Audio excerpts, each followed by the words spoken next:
Assalamualaikum warahmatullahi wabarakatuh. Alhamdulillah, alhamdulillahirabbil alamin. Wa bihi nasta'inu ala umurid dunya waddin. Wassalatu wassalamu ala asrofil anbiya'i wal mursalin. Sayyidina wa maulana Muhammadin wa ala alihi wa sahbihi ajma'in, amma ba'du. Para pemirsa Borneo TV yang dirahmati oleh Allah, pertama kali mari kita bersama-sama meningkatkan rasa puji syukur kita kepada Allah yang telah memberikan berbagai macam kenikmatan dan hidayahnya kepada kita semua. Salawat serta salam semoga tetap tercurah kepada junjungan kita Nabi Muhammad Sallallahu Alaihi Wasallam beserta keluarganya, sahabat-sahabatnya, dan juga pengikutnya yang selalu istiqamah sampai akhir zaman. Amin amin ya rabbal alamin. Para pemirsa Borneo TV yang dirahmati oleh Allah Subhanahu wa taala. Bulan Ramadan merupakan bulan yang sangat istimewa. Kenapa dikatakan sebagai bulan yang sangat istimewa? Karena bulan Ramadan itu di dalamnya subhanallah banyak sekali keberkahan, banyak sekali maghfirah, dan juga bulan Ramadan ini adanya 1 tahun sekali. Oleh karena itu, mari kita bersama-sama meningkatkan ibadah kepada Allah Subhanahu wa taala. Dan alhamdulillah di bulan suci Ramadan ini, subhanallah, amalan-amalan ibadah yang kita laksanakan insya Allah semuanya akan bernilai ibadah dan juga akan ditingkatkan lagi pahalanya oleh Allah Subhanahu wa taala. Amin amin ya rabbal alamin. Di bulan Ramadan yang penuh berkah ini, ayo di dalam rumah tangga kita jaga keharmonisan antara anggota keluarga, antara ayah, ibu, dan juga anak-anak. Nah, jangan sampai di bulan suci Ramadan ini keluarga kita malah menjadi keluarga yang tidak baik. Oleh karena itu, pada kesempatan ini kita akan bersama-sama menyimak kaitannya dengan bagaimana cara kita menjaga keharmonisan keluarga selama bulan Ramadan. Para pemirsa Borneo TV yang dirahmati oleh Allah Subhanahu wa taala, cara menjaga keharmonisan keluarga selama bulan Ramadan yang pertama adalah masak bersama anggota keluarga. Kita ketahui bersama bahwa tugas sebagai seorang ibu, subhanallah, banyak sekali di rumah tangga dalam kehidupan sehari-hari. Mulai dari bersih-bersih rumah, nyapu, kemudian ngepel, mencuci pakaian, mencuci piring, masak. Belum lagi ada sebagian dari ibu-ibu ini mempunyai tugas di luar, membantu suami, yaitu bekerja. Ada yang bekerja di kantor, ada yang di sekolah, kemudian ada juga yang di rumah sakit, di puskesmas, dan lain sebagainya.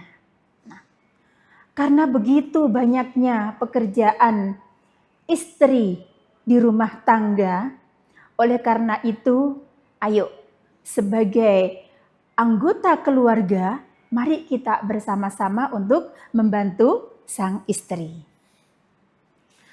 Nah, sebagai anak, remaja putri maupun remaja putra, kayaknya cuma sepele yang namanya masak ini.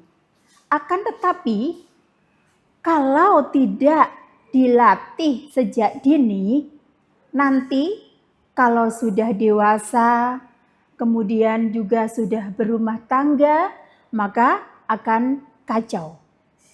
Akan tetapi, kalau sudah berlatih sedini mungkin, ikut-ikutan ibunya menyiapkan makanan baik untuk buka puasa maupun sahur, insya Allah nanti di dalam keluarga, berumah tangga akan bisa terlaksana semuanya dengan baik.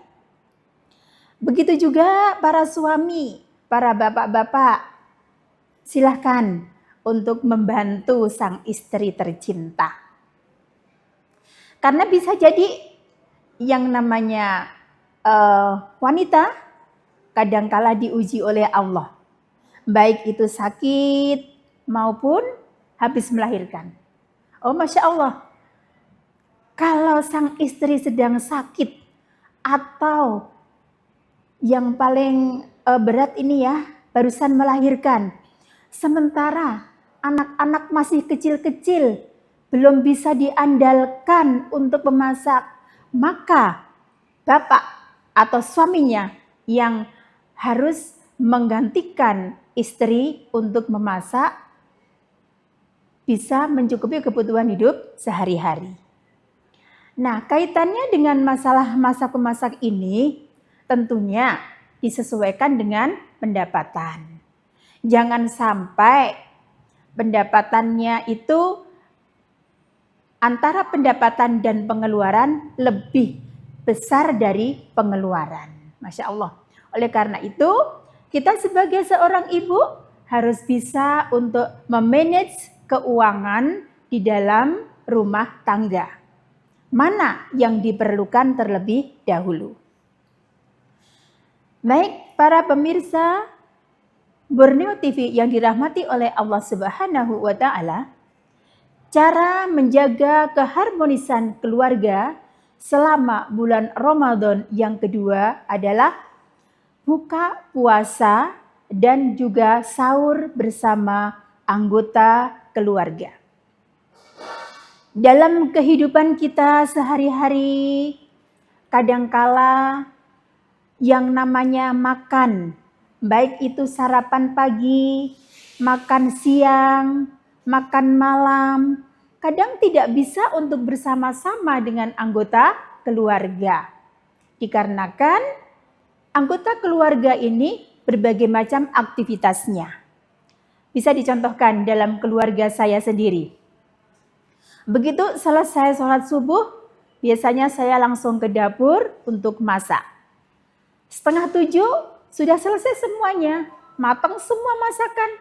Akan tetapi anak-anak juga tidak sarapan pagi di rumah. Suami juga tidak sarapan pagi di rumah. Nah, caranya bagaimana? Mereka langsung membawa bekal sendiri-sendiri. Anak membawa bekal, dimakan di tempat kerjanya. Begitu juga suami membawa bekal, dimakan di tempat kerjanya. Nah, kalau seperti ini kan berarti tidak bisa ketemu dan juga tidak bisa makan bersama untuk sarapan pagi. Demikian juga siang. Siang kadang juga begitu. Suami masih di kantor, anak-anak masih di kantor. Kadang saya sendiri di rumah, tidak bisa ketemu juga. Malam kadang bisa, kadang tidak.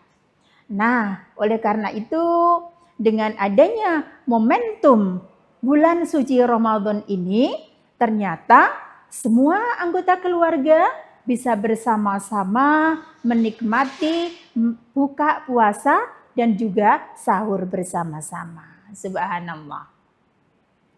Kemudian tips yang ketiga adalah sholat tarawih bersama dan juga tilawah atau membaca Al-Quran bersama keluarga.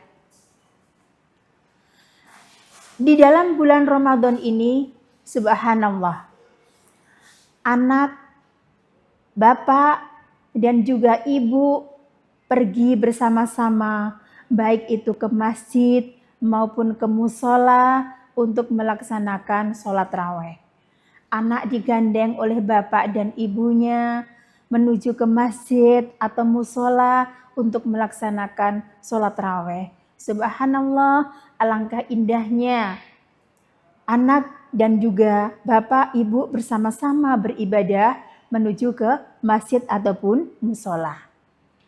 Nah, kemudian ternyata di dalam masjid atau di musola itu kita bisa juga ketemu dengan teman-teman kita, sanak saudara kita yang mungkin lama banget tidak ketemu.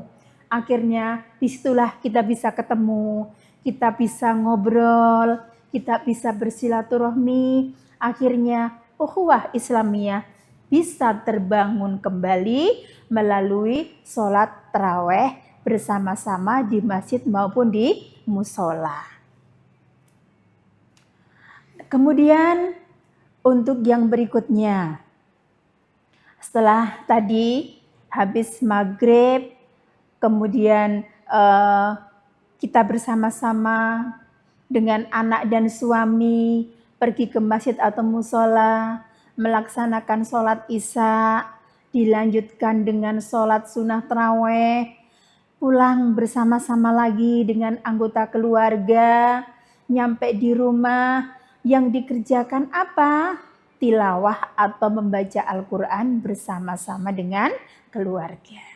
Subhanallah, satu keluarga, baik itu bapak, ibu, dan juga anak-anak bersama-sama untuk belajar membaca Al-Quran. Di situ saling menyimak. Mungkin ada bacaan yang kurang benar, mungkin ada bacaan yang kurang tepat, dan mungkin bisa juga dijelaskan oleh bapak atau mungkin ibu yang bisa menjelaskan terkait dengan surah yang dibacanya. Dan Masya Allah, ternyata pada waktu bulan Ramadan ini kita menjadi semangat di dalam membaca Al-Quran. Karena apa? Kita mendengar dari masjid sana sini, semuanya pada melantunkan ayat suci Al-Quran. Alangkah indahnya, alangkah nyamannya, ademnya rasa hati ini.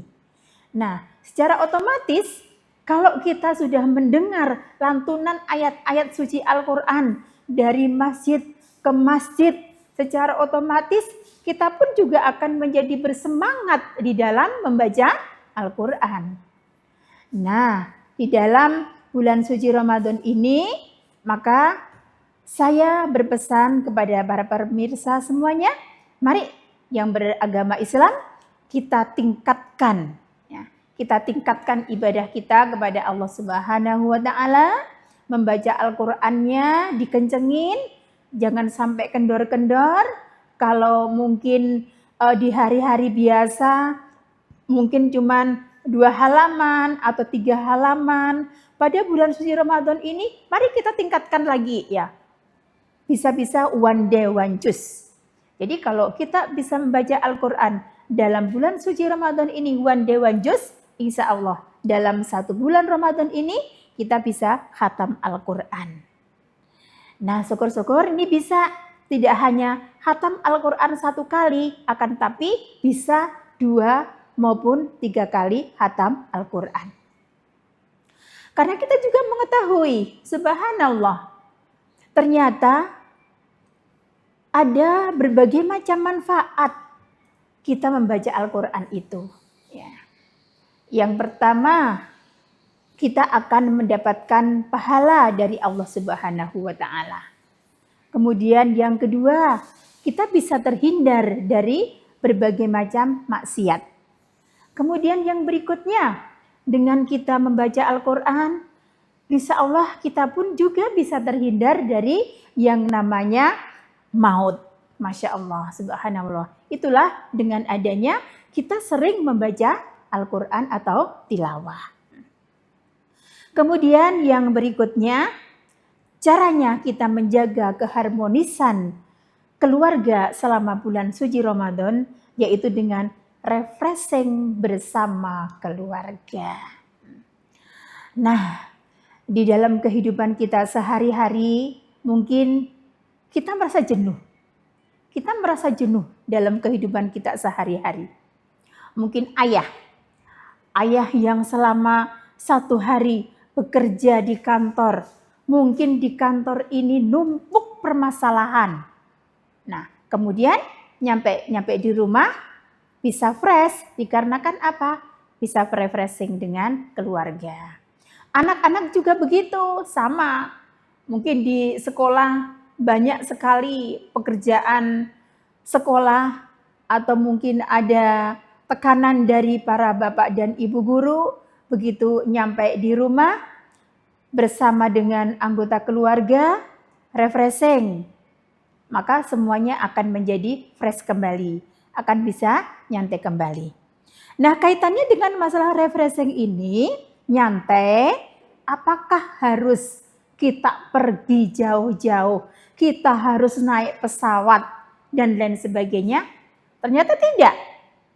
Yang namanya kita refreshing, yang namanya kita kepingin sekali memberikan kepada semua anggota keluarga itu nyaman, nyantai, bisa dengan cara ngobrol bersama dengan anggota keluarga, bersenda gurau bersama dengan keluarga, bercandaria, mungkin nonton televisi atau mungkin buka YouTube yang lucu-lucu, kemudian kita bisa tertawa. Nah, itu juga yang namanya refreshing. Jadi yang namanya kita refreshing, mau nyantai, tidak harus dengan biaya yang banyak dan juga tidak harus memakan waktu yang lama. Cukup dengan bersenda gurau, nyantai bersama dengan anggota keluarga. Kemudian yang berikutnya, tips menjaga keharmonisan keluarga selama bulan Ramadan, yaitu dengan berolahraga. Mungkin di sini ada yang bertanya, kenapa di bulan suci Ramadan kita harus berolahraga? Iya, karena di bulan suci Ramadan kita pun juga memerlukan badan kita harus tetap sehat.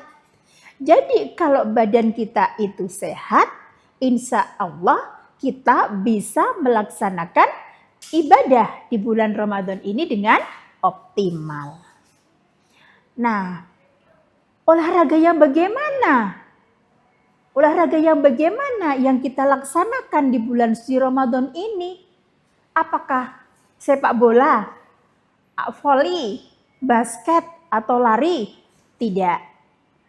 Kita berolahraga di bulan suci Ramadan ini tidak harus yang menguras tenaga. Akan tetapi caranya kita berolahraga di bulan suci Ramadan ini bisa cukup dengan senam di dalam rumah bersama anak-anak atau mungkin bisa juga jalan kaki ya. Jalan kaki di depan rumah.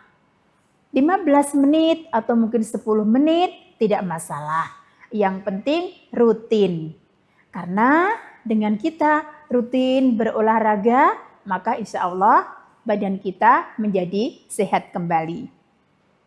Bahkan ada sebagian orang yang tidak, kalau dalam 2 atau 3 hari ini tidak berolahraga, maka badannya itu akan menjadi loyo.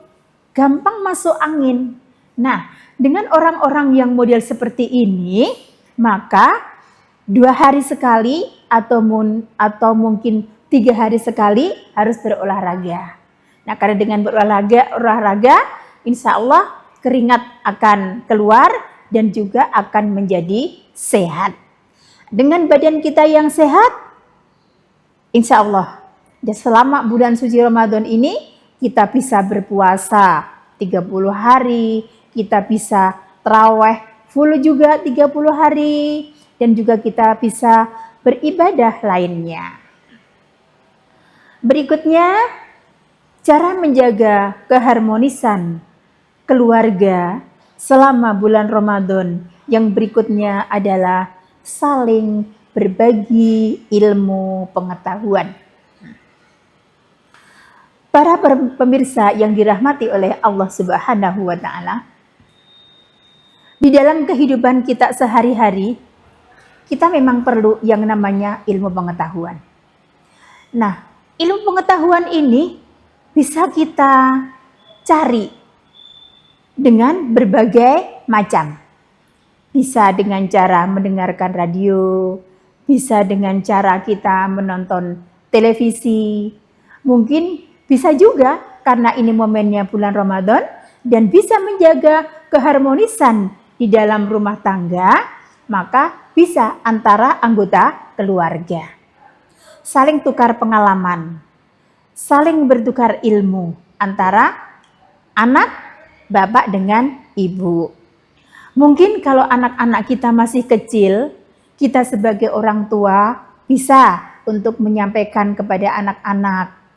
Misalnya, apa saja sih keistimewaan bulan suci Ramadan?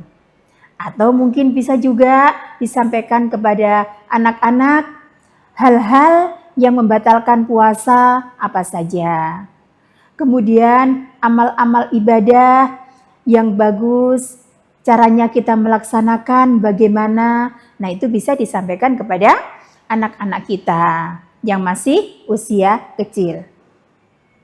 Akan tapi, apakah orang tua itu harus selalu memberikan ilmu pengetahuan kepada anak-anak? Ternyata tidak. Kita sebagai orang tua pun juga harus bisa untuk belajar menerima apa yang disampaikan oleh anak-anak kepada kita sebagai orang tua. Jadi caranya kita itu mendapatkan ilmu pengetahuan, jangan cuma memandang orangnya. Kalau bukan ustadz atau ustazah yang menyampaikan, kita tidak mau menerima ilmunya. Padahal, Masya Allah, dari anak-anak pun, ya anak-anak yang kecil pun, andaikan itu memang bagus, kenapa? Maka harus kita terima. Nah, contoh, anak-anak kadang di sekolah sudah diajarin bagaimana cara makan dan minum yang bagus. Kemudian kita nih sebagai orang tua di rumah, ternyata lupa, ternyata lalai. Kita makan dan minum sambil berdiri. Nah, kemudian si anak menegur, Bapak, Ibu, kenapa makannya sambil berdiri? Makan yang baik, minum yang baik, sambil duduk.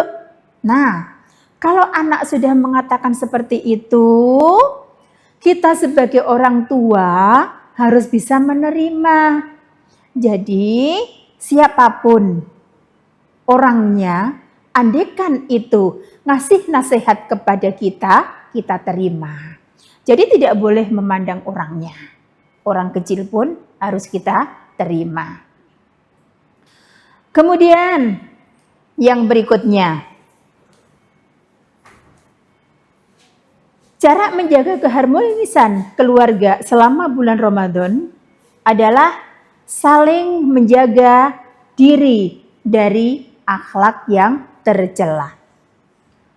Saat ini bulannya bulan Ramadan. Kita sebagai umat Islam diwajibkan untuk berpuasa.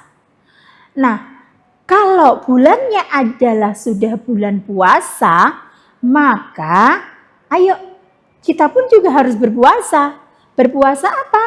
Tak lain adalah berpuasa untuk tidak melakukan hal-hal yang tidak baik, melakukan kemaksiatan. Tutur kata kita juga harus kita jaga. Jangan sampai kita berpuasa, akan tetapi lisan kita menyampaikan ataupun mengatakan hal-hal yang tidak baik. Sayang, puasanya sayang.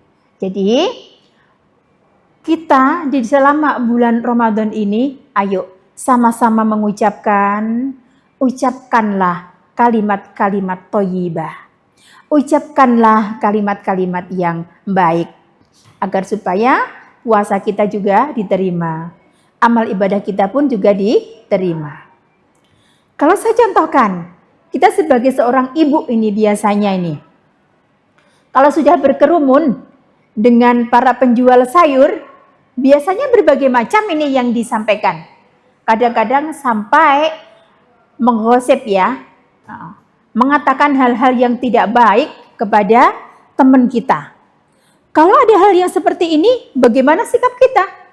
Nah, sikap kita adalah yang pertama mengalihkan pembicaraan.